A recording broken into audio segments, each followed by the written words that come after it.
Heho Pop Gengs.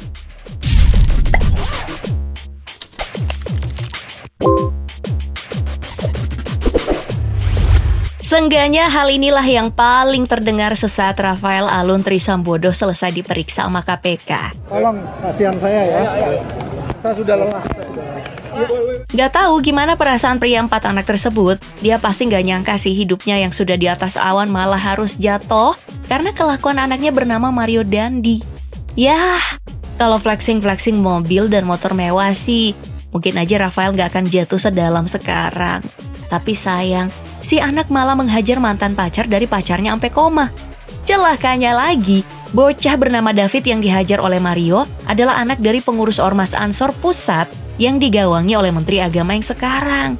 Maka runyamlah segala hidup Rafael semenjak anaknya ditangkap dan jadi perhatian sama netizen.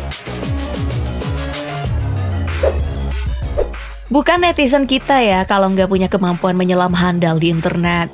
Semenjak kasus Mario mencuat di medsos, segala tentang Mario langsung terungkap. Mulai dari flexing motor Harley, flexing mobil Rubicon, sampai video pemukulan yang ngeri banget buat diputar di sini nih, jadi janganlah ya. Singkat cerita, saking dalamnya menyelam, nama Bapak Mario yaitu Rafael Alun Trisambodo mencuatlah ke publik. Dari sini nih, para netizen kita menyelam lebih dalam dari palung Mariana. Dari hasil menyelam netizen, setidaknya ada beberapa fakta yang didapatkan.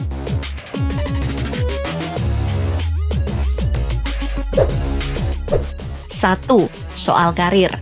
Seperti kebanyakan pegawai pajak, Rafael ini adalah alumni dari STAN yang kemudian melanjutkan pendidikan di Universitas Indonesia, jurusan Ilmu Sosial dan Politik. Pendidikannya inilah yang kemudian membawa Rafael masuk ke dalam dunia pajak Indonesia. Dari rekam jejaknya, karir Rafael ini melambung di tahun 2013 saat menjabat sebagai Kepala Bidang Pemeriksaan Penyidikan dan Penagihan Kanwil Jawa Tengah yang bertugas untuk memburu dan mengusut wajib pajak bandel. Kemudian di tahun 2015, Rafael dipromosikan menjadi Kepala Pelayanan Pajak Pratama Kabupaten Situbondo, Jawa Timur. Beberapa waktu berselang, Rafael kemudian kembali menjadi Kepala Bidang Pemeriksaan Penyidikan dan Penagihan, namun ditempatkan di Kanwil DPJ Jawa Timur 1. Setelah itu, di tahun 2018, Bapak ini menjabat jadi Kepala Kantor Pelayanan Pajak Modal Asing. Nah, saat terkena kasus yang sekarang, dirinya adalah Kepala Bagian Umum Direktorat Jenderal Pajak Kemenkeu Kanwil Jakarta Selatan 2 dengan pangkat Eselon 3. Jadi bisa dibilang nih, karir dari si Bapak ini gacor pakai banget. Nah, yang jadi masalah bagi netizen itu datang dari laporan harta dan gaji yang dimiliki oleh Rafael. Dari laporan yang tersedia, gaji Eselon 3 di Ditjen Pajak cuman mencapai 46,4 juta rupiah dalam sebulan. Sedangkan nih, total kekayaan Rafael dari data KPK tahun 2021 adalah 56 miliar rupiah. Wow. Gimana, udah ngeri dengan hartanya? Jangan ngeri dulu, karena peningkatan harta dari Rafael lebih gila lagi. Bisa dilihat nih dari data tahun 2011, dari kekayaannya cuma 20,5 miliar rupiah, dalam 10 tahun, hartanya bisa beranak pinak dan naik jadi 35,6 miliar rupiah. Jadi wajar aja Rafael ini makin dicurigai sama banyak orang.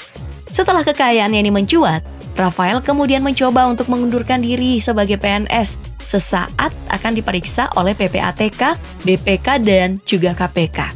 Untungnya, pengunduran diri ini ditolak mentah-mentah sampai pemeriksaan yang dilakukan itu selesai. Jadi, si Bapak harus sabar tuh.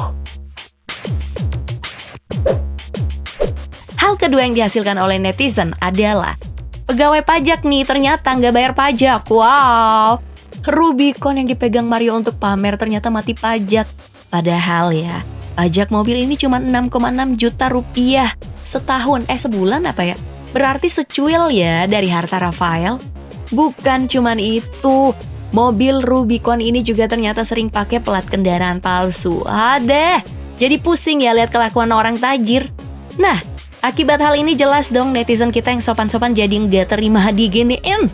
Makanya makin mencuatlah segala hal tentang keluarga Rafael yang ternyata sekeluarga itu doyan flexing. Contohnya nih, istri Bapak Rafael yang bernama Ernie Meike Tondorek yang akun Instagramnya penuh dengan hal mewah. Mulai dari pamer tas mewah yang jumlahnya nggak 1-2 biji doang. Ada juga nih pamer garasi yang isinya kece-kece meriah. Sampai nih pamer anjing namanya Pablo yang pakai sendal Dior. Wah buset. Kita ini yang masih pakai penampung air dari ember cat sama pakai gayung bentuk hati ya, kalah sama anjing Pak Rafael. Guguk. Selain itu, si ibu juga sering pamer rumah yang jelas nggak cuma atu. Ada di Simpruk, Jakarta Selatan. Ada di Jogja. Ada di Manado. Dan ada juga di Jakarta Barat. Oh iya, rumah Rafael di Manado pajaknya cuma 300.000 loh. Hohoho. Gimana netizen? Gak makin panas kamu dengernya?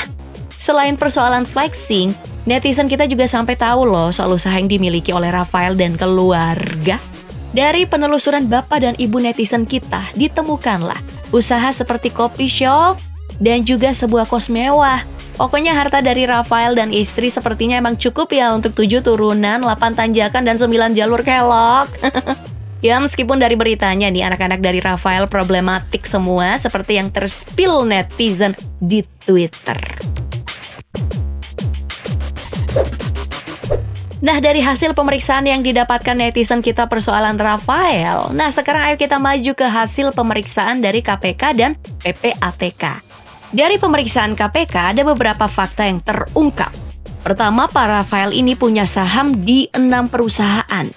Kedua, perumahan mewah yang dimiliki atas nama istrinya. Nah, yang seru adalah soal kepemilikan Harley dan juga mobil Rubicon-nya, di mana ternyata Rubicon ini bukan atas nama Rafael melainkan orang lain yang tinggal di gang sempit daerah Mampang. Wah. Rubicon benar, itu memang bukan atas nama yang bersangkutan, STNK dan PKB-nya gitu. Dan kita datangi alamat yang kita punya gitu, itu gang di daerah Mampang. Ya jelas dong, hal ini membuat curiga karena tidak mungkin orang yang hidup di gang sempit bisa beli mobil miliaran rupiah. Kemudian, soal Harley dan juga mobil BMW-nya katanya juga bukan milik dia tuh. Mengusut hal ini, KPK ternyata membuat pengumuman kalau mereka kelabakan nih sekarang. Nah, hal ini jelas buat netizen geram dong. Sampai-sampai hashtag KPK kena prank jadi trending di Twitter. Hal mencengangkan juga datang nih dari PPATK. Dari keterangan Ivan Yustiavandana selaku Ketua PPATK, harta Pak Rafael ini ternyata sudah dicurigai mengindikasikan tindakan pencucian uang sejak tahun 2012 silam, jauh sebelum kasus anaknya mencuat. Hasil analisis dari dugaan ini bahkan telah diserahkan oleh KPK, Kejaksaan Agung, hingga Inspektorat Jenderal Kemenkeu pada tahun 2012.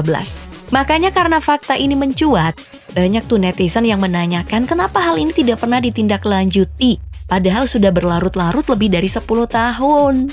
Dari kasus keluarga Rafael ini masih ada satu sosok yang dibuat pusing nih. Ya, bener banget.